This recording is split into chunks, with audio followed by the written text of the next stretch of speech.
I am not friends with my child. I am not friends with my child.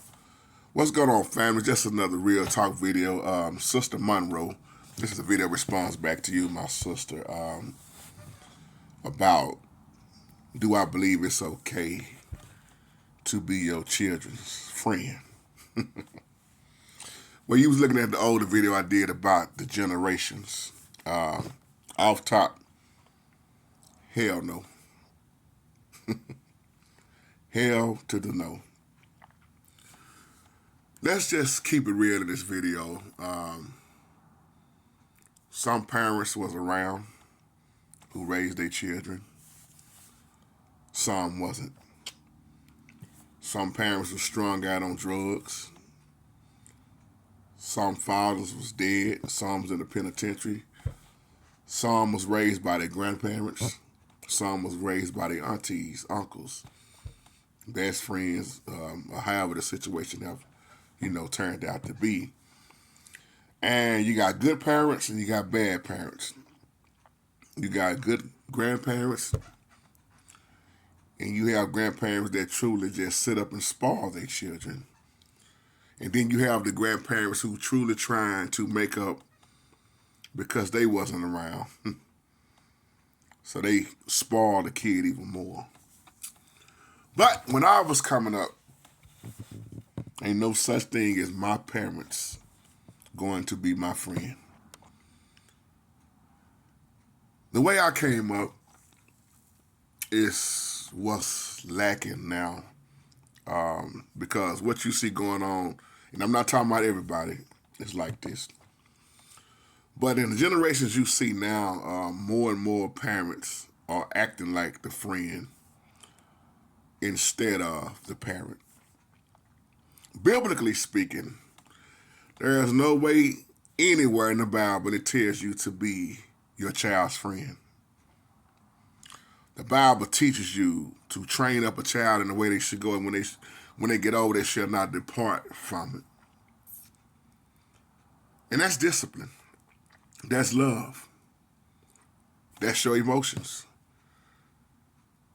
And as I look at my children, from my oldest down to my youngest, how could I bring them up with grown folk stuff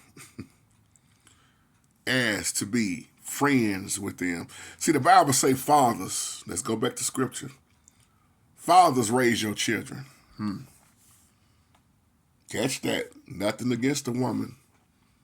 The woman's supposed to nurture the child. But that raising, that discipline, that teaching, that authority, that example, it was put on us as men.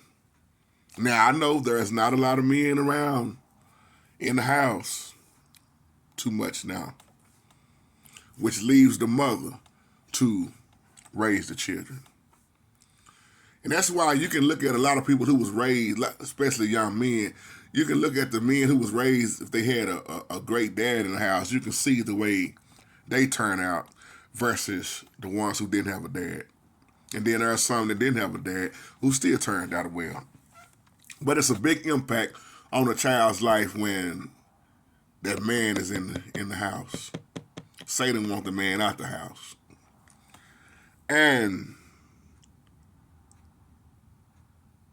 nobody really can hurt you harder than your children.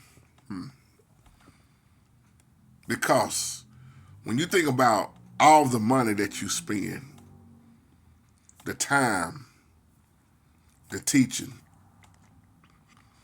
and then you have to realize out of all your raising, the upbringing, when that child gets to a certain age, all that seems like it go out the door. But it's still in there. It sticks in their head. But my point is, they still gonna do what they want to do, when they want to do it, and how they want to do it, because now they say, I'm grown now.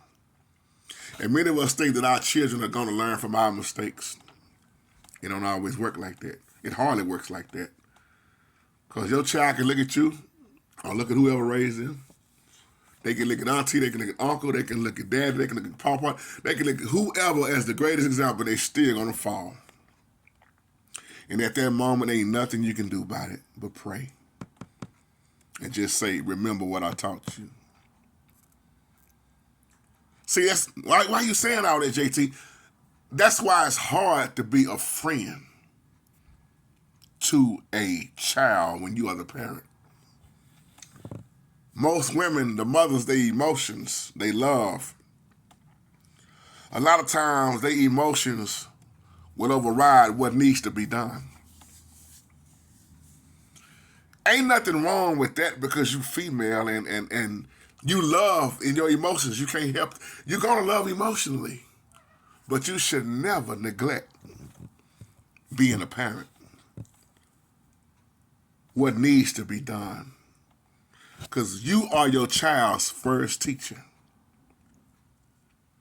You have to realize when they come into the world, all they know is you. And when you don't discipline a child, you simply saying, it's okay for you to do wrong.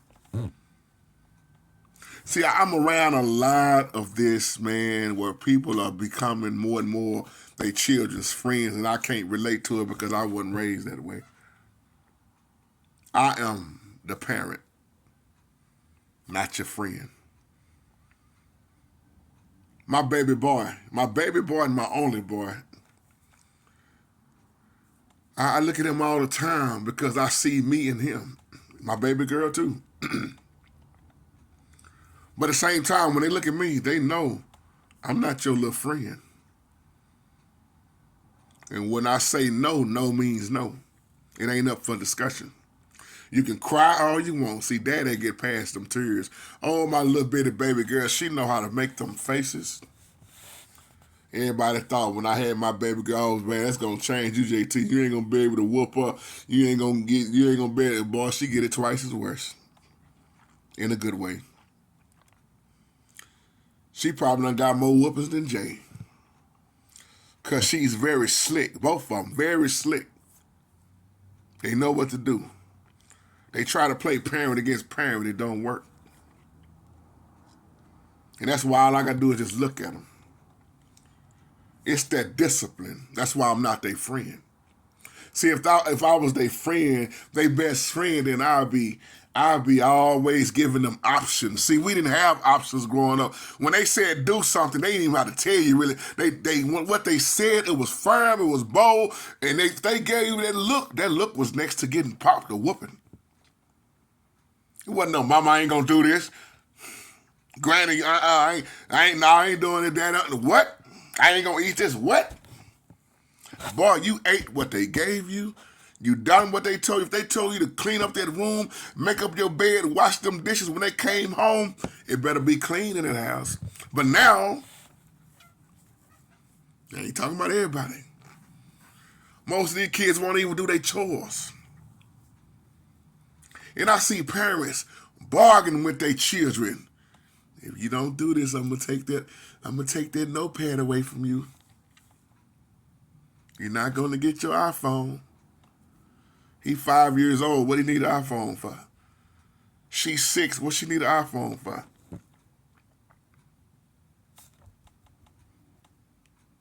They have to see that part of you that don't play. I'm not your friend. But most women now, look, even when the children get older, the women get old, they club with their daughters.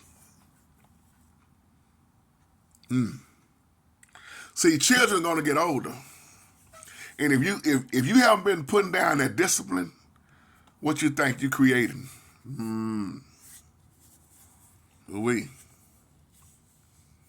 See, we are the authority, not the friend. Your emotions without the discipline is gonna allow your child to do whatever they want to do. And then you wonder why your child don't respect you. Come on now. I see parents all the time. They tell their children so much business that now your child done became your confidant. That's putting too... See, so many parents put too much on a child. Now your child, 12 years old, thinking they 38, 39, 40. Because you, hey, I tell everything to my son here and my daughter. That's who I confine in. No. Backwards. They still trying to figure out how to live life. And then when you spoil them once again, you teaching them how to be dependent. Which means they're going to forever be dependent on somebody else. And that's what makes these children so ungrateful. You ain't never did nothing for me. Oh, I haven't? Okay. How many bills you paid? You stayed where? Okay. Who bought your clothes? Who put the food on the table? I never done nothing for you. Got you. You ungrateful. Got you. You have to teach them. And they may not like what you saying. They may not like what you doing, but they gonna have to, respect you. You should teach your child, how to be independent instead of dependent on somebody all the time. That's why a lot of these jokers out there now, man, these men won't work. Boy, we were 12, 13 years old, we had full-time jobs. Summer job program for age 14. Cutting yards, raking leaves, making your own money. A lot of these men, these young boys, they have no guardians. These children now are being raised different than I was coming up. The women, it's heartbreaking what I see. Kids have too many options now. That's why I say they tell their parents what they gonna do and what not they gonna do. Who's the parent and who's the child? See, when I was coming up, they would tell you, get out of grown folks' business. Get out of here. It's grown folk business. Ain't no kids in here. Go to your room. Even though you may go to the room and be eavesdropping, trying to hear and trying to see what's going on. But they wouldn't allow you to stay in the room with them because there was grown stuff going on. Grown conversations. And some of us know we was at some grown house parties. You saw the drinking, the stumbling over, the falling out. They tried to hide it, but they didn't. Some of them didn't hide it too well. Some people raise their children and put all of their business in front of their children. See them get drunk. Their children watch them get high. Some of these young girls have seen their mama bring in a different dude every 2 or 3 days out of the week, laying up with mama, getting high with mama, partying with mama. And some of these dudes have trained their children up to be, these boys to be gangster. You already done nicknamed them, what's up, little gangster? Teaching your young boy how to be disrespectful. And then next thing you know, when my daddy was well respected on the streets, my daddy was a G. He was gangster. He was well known. Boy, your daddy in the grave. How did he die? Somebody shot him, blowed his brains out. That's what you call gangster? Well, my daddy was the big dog. Your dad in the penitentiary. He got life. He can't do nothing for you. Now you growing up with anger. The Bible say, fathers, don't provoke your children to anger. It's too late. The anger is there. We have too many unbalanced children. So by knowing you have all these unbalanced children out there, why would you try to be that child's friend in the first place when you are the parent? Too much go wrong with that. And I'm going to stop right there because I got to get out of here, but I am not your friend. I'm daddy. When my son was born, when I was watching him come out the womb, I was already telling him, you finna hear this, you going to get used to this voice right now. I was telling him why she was pregnant. But the day of, get used to this voice right here, son. Because I got one of them heavy voices. It's deep. It's authority. Sometimes when I talk to my baby girl, she, hey, nah, that's just how I talk. And I meant what I said. Clean up. See, when I was coming up, they told you one time, they ain't gonna say it again. If they didn't say it that one time, they looked at you. Ain't that right, Dana Way? They just looked. And you knew what that look meant as a child. That's why I'm to the point now, I don't even have to whoop my kids. One thing about them, they hate getting whoopings. And are they gonna still try me? Yeah. They going through their little stages. Children gonna go through stages. They ain't gonna be the same as that little, oh, he's so precious. I think about Jay all the time when he was born. Oh, Dee Dee first boy, she just, oh, that's my baby. I said, oh, they're gonna change. Wait till he hit by 5 or 6. Boy, now she be like, whew, he ain't that. Is he still that sweet little boy walking around here? Or is he getting on your nerve now? Because he's changing. And that's why I'm right there. I'm right there every step of the way to be the parent and not the friend. Because I'm going to say some things, and I already have, I'm going to say more things that the children ain't going to like. That's being a parent. Sometimes I had to tell Didi, you being mean. No, it's called parenting. It's called discipline. I can't raise that boy like I raised that girl. That's why too many of these boys are feminine already, because they only see the emotional gene, that side of a female, and what a man that.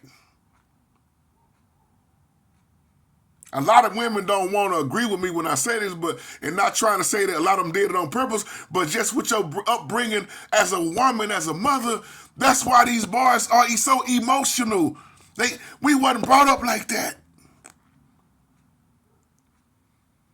You can't make a child that boy can't be too, oh, he crying all the time. Boy, shut up and stop crying. Stand up. Put your shoulders together. Shoulders. Stop all that crying. It's all right to cry, but I'm not finna have you weeping and moping around here like a female. Too feminine. You gotta know how to balance this thing. Cause my baby boy ain't but they right behind each other, both of them. He's born in 17, and Jada born in 2018. They right behind each other. So he sees the feminine, the baby girl always whining and crying and want her way. And at first he was thinking he was going, because he was her first. He was her after Gabby. Gabby is the oldest. But he was her before Jada. So he was kind of confused at first. He didn't want to accept another baby girl. He wanted to have his way. And I had to break this stuff at an early age. Not you, boy. That's why when he was born, my wife got a lot of sisters. Put my boy down.